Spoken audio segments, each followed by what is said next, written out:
I forgot to film an intro for this video.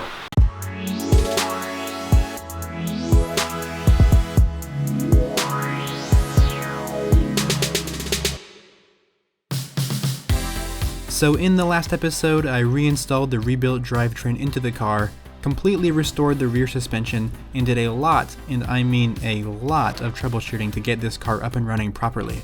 I'm happy and very proud to say that I got it there. The car is finally road legal after all this time. It's actually the first time the car has been registered since 1995, which means it was sitting longer than we originally thought. The episode ended with some beauty shots, but also without comments on how this thing actually drives. Now I'd love to take you guys for a ride along, except I kinda can't do that since the car is without its front suspension at the moment. In the last Saturday Projects video I posted, I completely removed and restored the aforementioned front suspension. A lot of it was the same as the rear, at least in terms of process, but I did get to try out powder coating thanks to Eastwood, and let me tell you, it is absolutely awesome. So if you haven't already seen what is basically another Fiero episode, I'll have the link for that video down below. But before any of these fresh to death parts go back on the car, I have to take a look at this steering rack since that's going back on the car first.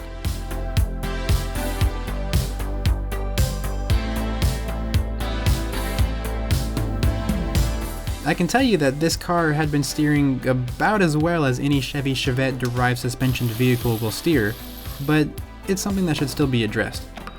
Before I start cleaning up the rack itself, I want to first take care of all the little brackets that I took off. And just like everything I've done before, they were cleaned up with the sandblaster. And after that, they got a lick of black paint. And now for the rack itself. First things first, removing the outer tie rods. Wait a minute. If I'm going to be replacing the outer tie rods and the inner tie rods, I don't have to separate these. First things first, cleaning up the hornet nest infested dirt magnet of an outer casing.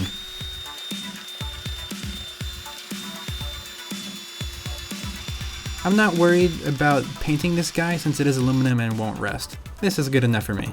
So now for the inner tie rods. These are threaded onto the steering rack and locked in place by compressing part of the collar down onto machined flats of the rack. Pretty smart, but also that can be a real pain for removing them.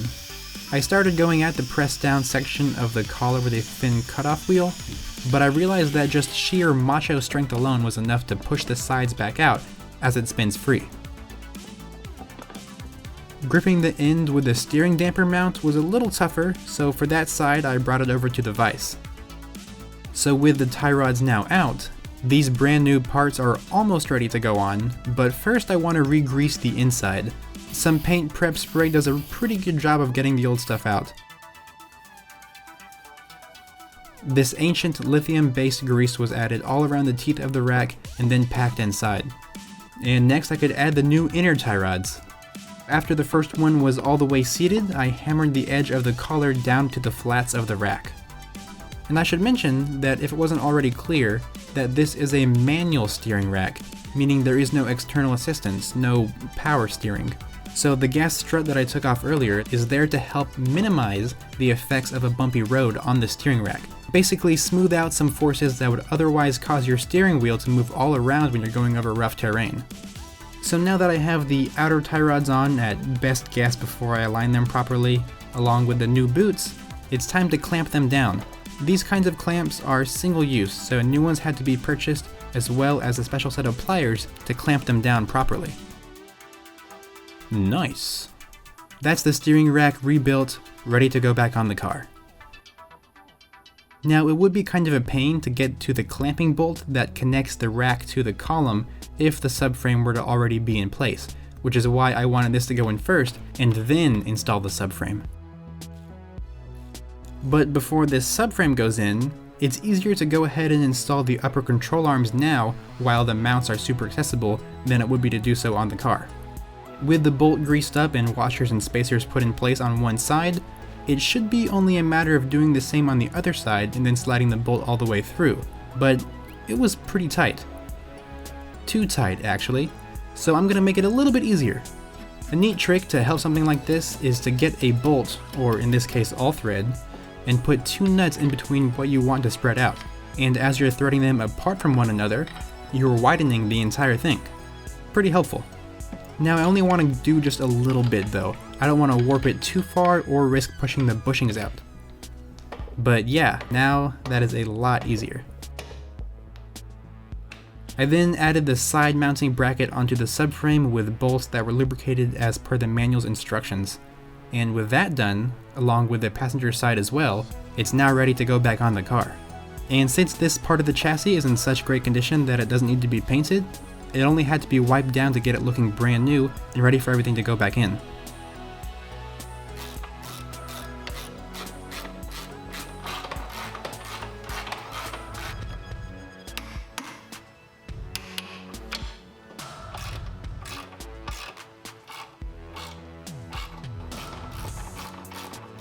With the lower control arm now installed, next is the spring. But it's not as straightforward as just putting it in there. Now, what I'm about to do isn't necessarily stupid, but it's also not technically correct. But I have seen it done online many times, and plus I had no issues doing it on the passenger side, so it should be okay on this side too. See, the spring has to be both compressed and bent backward in order to properly fit over the locating bump in the lower control arm.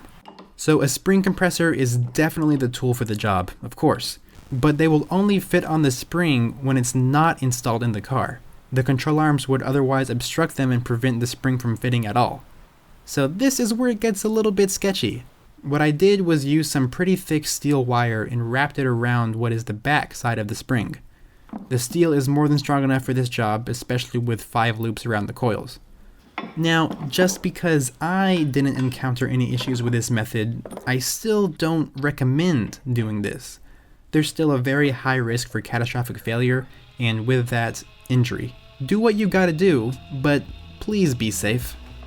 So with the car lowered onto this block of wood, the control arm is raised to the point where I can install the spindle and fully secure the two control arms together. Now for the split pin, or cotter pin. You can say it both ways, just so you know.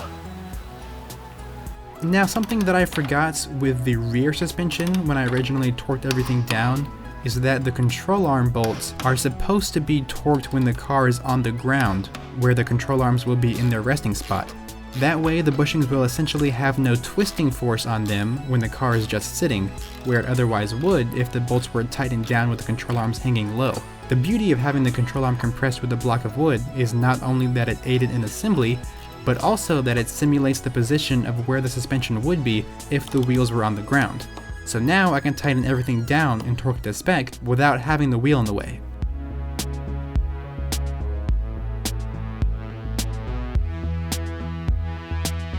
The only thing left to do is reinstall the rotors and wheel bearings, and then grease up all of the ball joints. Ronnie, the ball joints. You have to grease up the ball joints. What are you doing? Don't lower the car down. Okay, you're doing an alignment, that's fine, but that should have been last.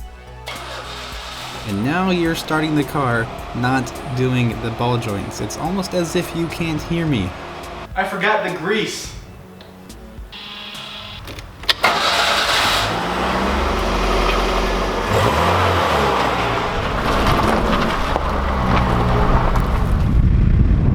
Well, this is definitely an 80s car, I can tell you that.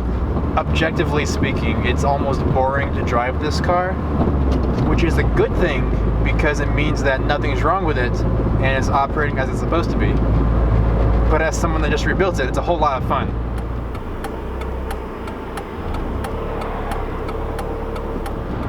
It drives great. It really does. It drives really great. There is that slight rattle sometimes because of the exhaust. It's hitting the subframe as I drive around. I need to fine-tune the placement of all the pipes, and also need to bolt down the center console completely. There's also a slight wind noise because of the moonroof seal. The noise goes away when you do that, but then you get all the cold air in. It's very cold right now, but that's okay. I can live with a little noise. Maybe not. It's pretty annoying. And when the car's smooth, it drives straight, it's just that the steering wheel's a little lopsided. It's good. It's really good. Oh man, I love it. I love it so much. You can definitely use a rear view mirror though. That'd be nice. The car is staying cool, it's not overheating. Besides when it was overheating earlier today because I didn't put the radiator cap back on. There is a slight uneven idle to the engine. I mean, it's fine, but it's probably because the original oxygen sensor that I have, I didn't replace it when I probably should have. So it's a little up and down, but not like crazy up and down. It's like within maybe 100 RPM up and, so that's fine. It's not a big deal.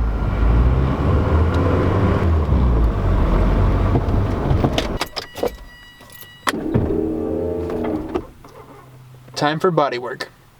So, how bad is the bodywork?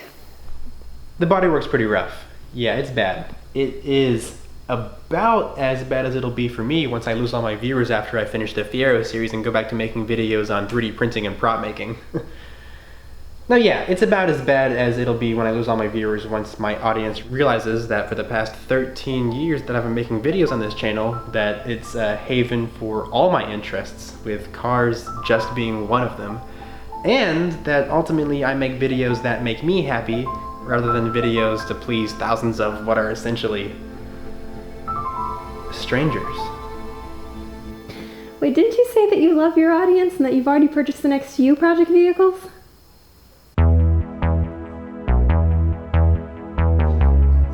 The paint job is obviously bad. However, before I can even think about prepping it for paint, I have to first prep it for prepping it for paint. Basically, before I can do any major body sanding or primer laying, I have to repair all the little broken pieces on the body. There's only 3 main culprits, and that's the cracking fenders, both left and right, the torn hole from where I twisted the lock when drilling it out, and this part of the rocker panel that is both cracked and has a hole in it. And all of these repairs aren't going to be that bad because, like I said in part 1, this car is all plastic. No metal body panels whatsoever. The hood, roof, rear clip, and deck lid are all fiberglass, and every other panel is some form of polyurethane. All very easy stuff to work with. Now, one of the things I love most, not even automotive related, just in general, is experimenting, seeing what works and what doesn't. A lot of people like to do what's called plastic welding on cracked plastic panels, which works very well, but it's not possible for me. Plastic welding, whether it be with a soldering iron or a designated tool for the job, only really works on thermoplastics, plastics you can melt down. Polyurethane is a thermoset plastic. It can be warped in the heat, but it doesn't melt down into a molten liquid the same way materials like ABS or nylon can. So because of that, I'm going to do a little test with a plastic bonding epoxy, specifically JB Weld's plastic welder. The driver's side fender has these 2 cracks spreading into the main part of the panel and a split along the edge. The first thing to deal with is stopping the spreading of the cracks, and for that, you just drill them out. If you were to just glue them back together, you may have an invisible seam in the end, but there would still be a big stress concentration where that crack ends, and because of that, it'd be prone to spreading even more. So after that is beveling all the edges to make sure there's a large surface area for the epoxy to adhere to. And after a little bit of sanding, the panels were taped together with some strong aluminum tape, and then I applied the epoxy.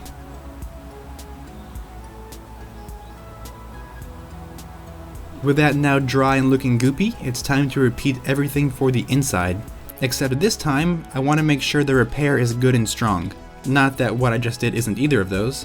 The outside epoxy is structural, but it's probably doing more for cosmetics. For the real strength, I'm going to be adding a little bit of fiberglass drywall tape as reinforcement. Just like rebar for concrete or fiberglass for resin, the skeletal structure adds a lot of strength. It doesn't really matter if the epoxy bonds fantastically with the plastic panel if the epoxy just cracks in half, you know? So after that's cured, the top layer can be sanded smooth. And now we're left with a very nice repair with a very gross inside. And all of this was done on the other fender as well. That guy had a real bad crack habit. There was lots to fix, but it's fine now. I mean, maybe. These repairs are strong enough to not come apart when shaken vigorously, and flexible enough to not crack apart when shaken vigorously, but this whole thing is still indeed an experiment. I have no reason to believe that this won't hold up, but only time will tell, and that's part of the fun.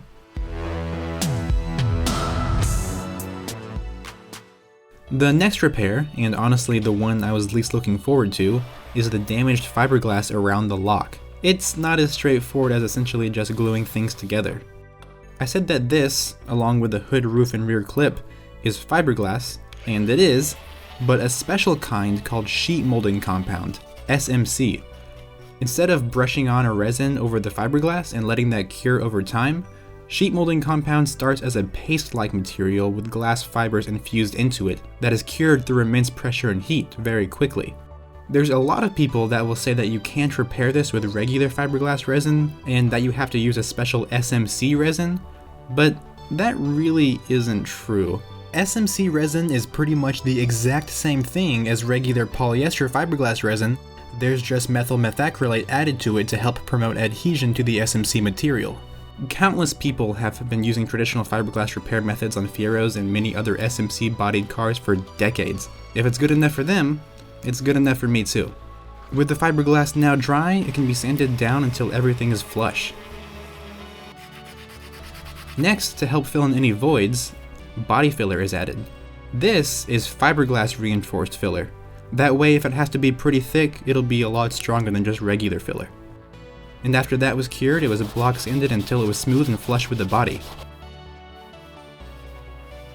Then I found a piece of PVC pipe that was roughly the same size as the lock barrel, so I traced that out and ground down the hole until it was more or less round. It took a bit of trial and error, but eventually I got it to a point where I was happy with it. Then I gave it a quick spray with some filler primer to seal everything up for the time being. I'm pretty proud of this repair.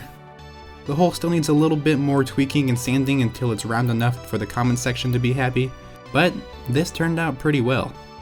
So up next is going to be a combination of these past two repair methods, epoxy and fiberglass, and that'll be for the driver's side rocker panel.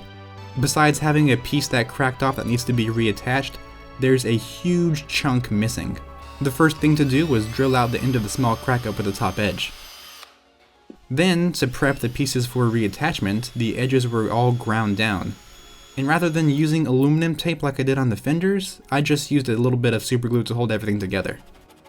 More of the plastic bonding epoxy was mixed up and added all along the seams. And now for the fun part, fixing the hole. I'm going to use fiberglass to fill the void, as well as act as the reinforcement for the cracks on the inside. Two birds with one stone. So with some pieces of cloth cut to size and aluminum tape lining the outside wall, the repair is ready to start. Resin was mixed up and brushed onto the inner surface of both the plastic and the tape. Then the cloth pieces were added and wet down. That was repeated a bunch more with both cloth pieces and matte pieces. I definitely mixed up way too much resin and added way more layers than I needed, but hey, that's okay. So after a few hours, the tape was removed and then everything was sanded down and cleaned. More body filler was applied, sanded down, and then a few coats of filler primer were sprayed on. If it weren't for me documenting the repair process and sharing it with the world, I don't think anyone would have ever thought that there was a gaping hole here. Not too bad. With that hole filled, that's all the body repair that needed to be done, even though there's more damage up at the front. The lower trim piece down here is cracked and could be fixed, but the bumper is also in really rough shape. There's a tab completely missing on the passenger side where there's supposed to be a bracket that gives the lower section its shape and rigidity, not to mention that the whole thing is pretty much warped a crazy amount all over. Another thing is that there seems to be chunks missing out of the trim section. On parts like the door and quarter panel, this is a separate trim piece, but here it's actually part of the bumper, just masked off and painted black. There's pieces missing from the trim and the pad section of the bumper.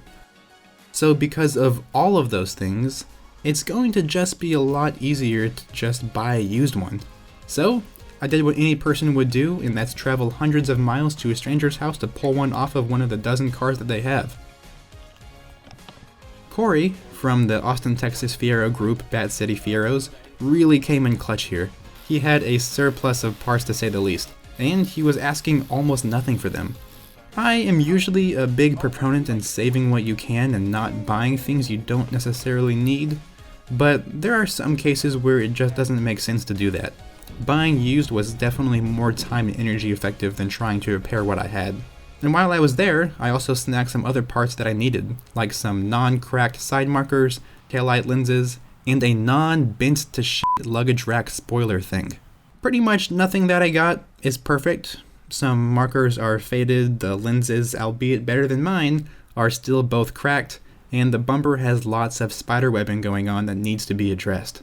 That's par for the course when it comes to working in a car where almost no reproduction parts are made. You really just have to buy used and hope for the best. Working with the bumper I got, I did a quick test fit. At first it looked good. It stopped looking good when it started to look bad. You see, it wasn't quite fitting up properly, and I kinda knew that it was gonna come to this.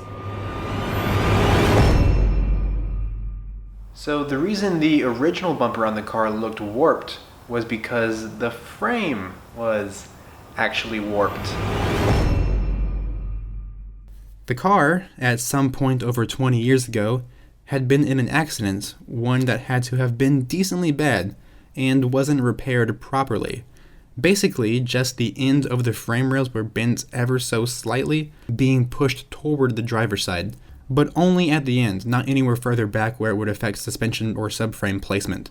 But with the frame rail, the radiator support section of the frame where the bumper mounts to was also pushed to the side. I said it wasn't repaired properly because 1, there's just a section of the frame that was cut out and left like that, like what the hell, it should look how it does on the driver's side.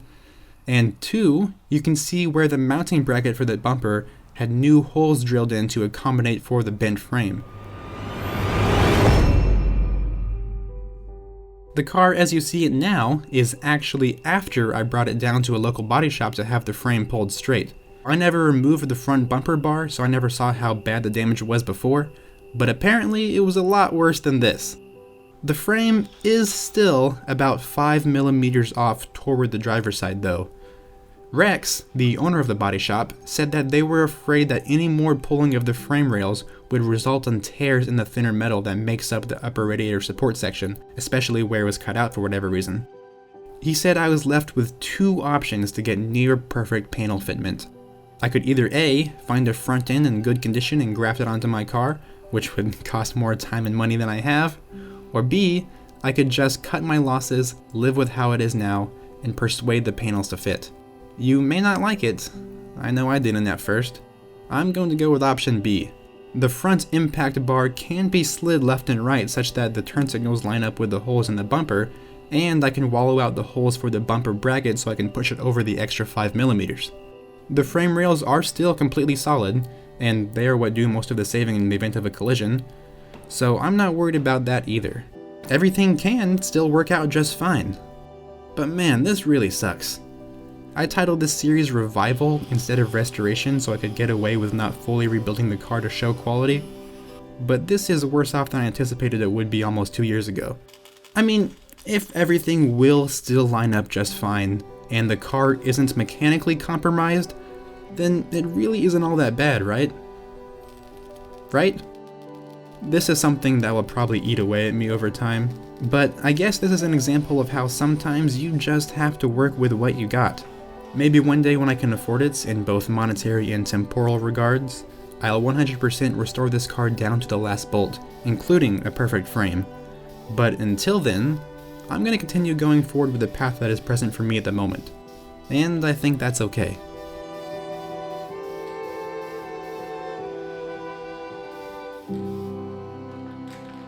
So with the front of the chassis looking as good as it's going to be in the immediate future, all of the front end panels were put back on.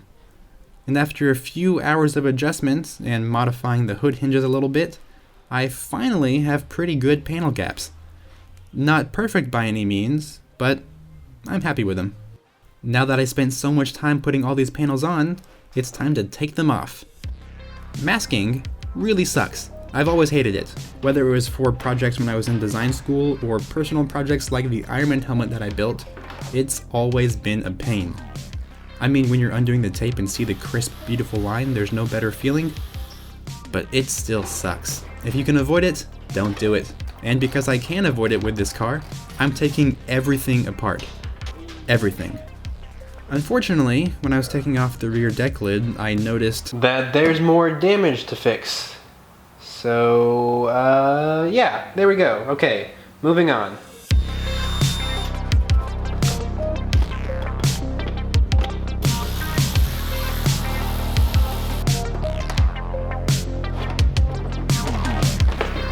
Urethane goodness.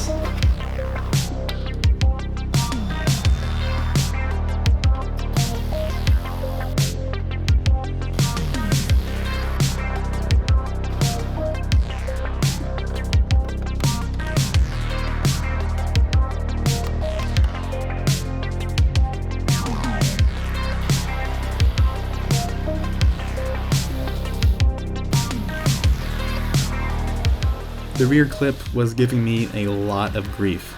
It wasn't the amount of bolts holding it on or anything like that, but that it was underneath part of the roof panel. I struggled with getting the back of that unbolted from the car, but eventually I got it there. However, not without issue. I had cracked part of the roof panel. Now, the reason I cracked this was because there are 4 bolts along the edge of the roof panel that attach the roof to the frame.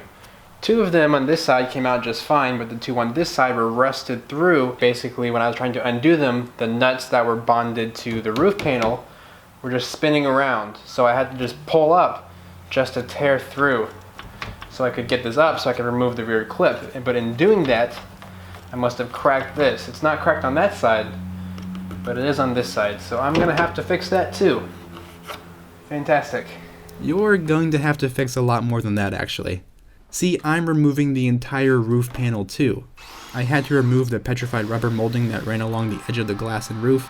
I did crack the windshield in spots when using a screwdriver to pry the rubber out, but that was already going to be replaced. That wasn't the issue. The issue was that there's a line of adhesive, a line of butyl tape that runs along the perimeter of the windshield.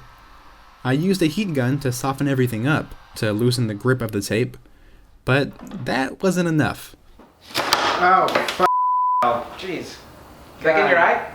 No, nothing got in my eye, just the thing fucking shattered. I cracked the freaking A-pillar panel off. On both sides. This is not something I was planning on doing in this episode. I thought all of the repairs were done. Apparently not. Fixing this is easy though. You just dab a little bit of super glue on the part, hold it together for a few seconds, and you're done. Congratulations. I joke. This is temporary, along with the foil tape I'm adding on the outside. The super glue and the tape are just here to make sure that everything is held together and won't go anywhere while I fiberglass everything together from the inside. One of the great things about this construction is that the only points of contact between the frame and the roof panel are where it bolts down. Everything else is negative space, meaning that I can build up a lot of fiberglass on the inside to reinforce everything without having to worry about any clearancing issues. That's really nice. So I strung up the blue tape as a little extra insurance so that the roof wouldn't flex apart, but it needed a little bit more. However, when I fully closed the cracks of one side, the other side opened up a bit. So it looks like we'll be doing one corner at a time. I did make sure to pre-cut some pieces of both fiberglass cloth and matte. I didn't want to be racing against the resin cloth cutting them out. And after applying about 3 layers over all the cracks and waiting a few hours, it was good to go. The same song and dance was done to every other corner. The roof was now back in one piece. Next was dealing with the top cracks. With a rotary tool, I ground a channel along every crack, then blended down the roof material to the channel with a sander. Ideally, you'd add another layer or 2 of fiberglass cloth on the outside, but fiberglass filler is my weapon of choice. I slathered that on really thick, went back and sanded it, applied a little bit more, and did a little bit more sanding. After spraying on some filler primer, the panel looked really good. The cracks are completely invisible. There's still body work to do in order to get it ready for paint, but as far as body repair goes, I think I did a pretty damn good job. If I do have any issues with the repair further down the line due to body flex causing the cracks to reappear or something, I'll absolutely let you guys know. I don't think I will have issues though, I'm pretty confident in this.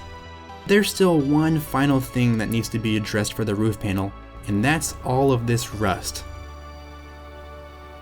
Now you may be thinking, wait a minute, this is a fiberglass panel, how can there possibly be rust?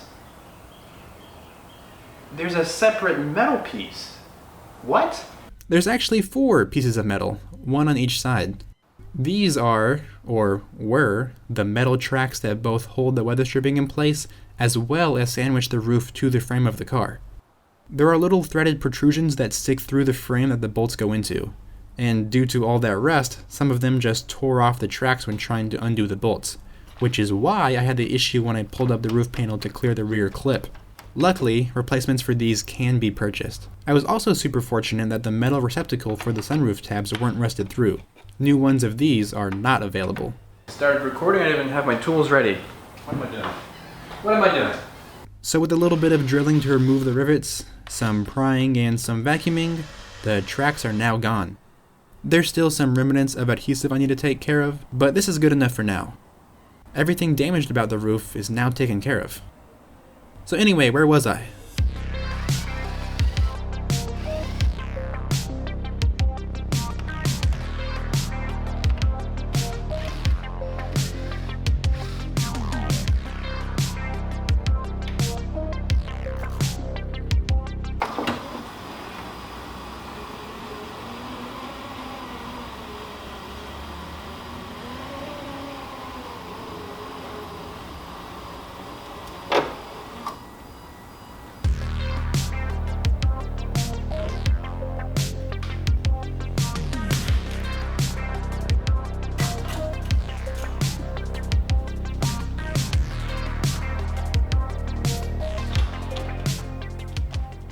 With the outer door skin removed, both on this side and the driver's side, that is every single body panel, Besides these triangle pieces. off the car. It is completely naked, and still fully operational. You can really see why so many people turn these into replicas of Ferraris and Lamborghinis. You just have to rip off the outer panels, maybe cut the rear frame and extend it to match the wheelbase, and then slap on whatever body you want. Kit car or not, the manufacturing experimentation that went into this car is very cool. Being able to remove every single panel is going to make my life a lot easier when it comes to all the bodywork and paint, which will be coming very, very soon. I think that this is a good stopping point. The car is finally completely mechanically sound, and every body panel that had issue has now been repaired. Not only is light at the end of the tunnel, I think I'm just a few steps away from exiting. So, until next time, I'll see you guys later.